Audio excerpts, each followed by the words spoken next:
Dans cette expérience, on va tester le disjoncteur différentiel.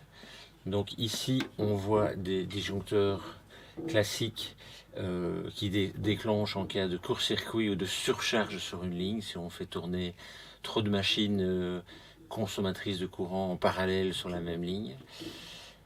Et ici au bout, c'est un disjoncteur différentiel. Donc là, ça ne déclenche pas en cas de court-circuit ou de surcharge, mais en cas de différence de courant, même faible, entre les deux fils.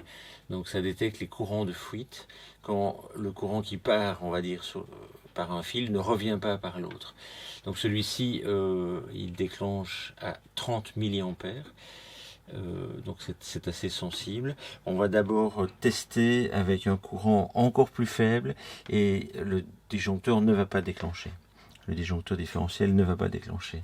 Alors le montage ici, on a juste un petit raccordement pour prendre une des phases de 120 volts. Donc ici on a du 220 volts. On passe ici à travers le multimètre qui est en mode mesure de courant. Donc c'est comme si les deux fils étaient raccordés ensemble. C'est juste pour afficher le courant qui va passer. Et ici au bout, on a une petite résistance pour limiter le courant, pour ne pas faire une perte trop importante justement, enfin un courant de fuite trop important. Donc on va toucher la terre avec un des fils où il y a du 220 volts. Par rapport à la terre, c'est divisé en deux. Dans ce cas-ci, on a environ 130 volts. Pour dire quelque chose. Donc on va toucher, on voit qu'on a 10 milliampères, peut-être 11 milliampères, valeur efficace, puisque c'est toujours de l'alternatif, à 50 Hz, et le différentiel ne déclenche pas.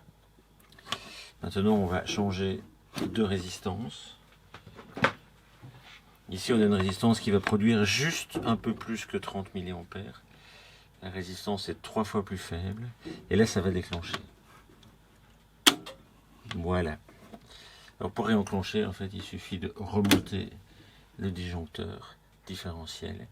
Et sur les disjoncteurs différentiels, il y a également un bouton de test, si on veut tester s'il est bien opérationnel.